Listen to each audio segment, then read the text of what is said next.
నమస్తే the nine news కి స్వాగతం. ఇటీవల కురిసిన మోంతా తుఫాన్ బీభత్సానికి సాలూరు మండలం పెదపదం గ్రామంలో నేల కొరిగిన వరి పంట పొలాలను పరిశీలించి పంట నష్టం గూర్చి రైతులను అడిగి తెలుసుకున్న మాజీ డిప్యూటీ సీఎం పీడిక రాజన్న దొర మరియు వైసీపీ నాయకులు.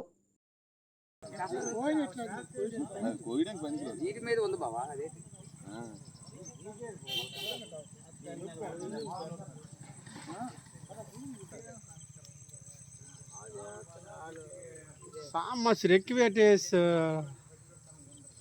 ఒక ప్యాకెట్ స్వామి, ఒక ప్యాకెట్ ఇది ఎకరాకు ఒక ప్యాకెట్. ఎకరకు ఒక ప్యాకెట్ కాదు, ఏ దిగుబడి ఉండదు కదా. సీడ్ ఉంటుంది కదండి. సీడ్ మరి సీడ్ ఎకర ఘోరంగా పోయింది సార్. ఇక్కడ నుంచి ఆ గొట్టుకి ఇది ఒకటే మెడికల్.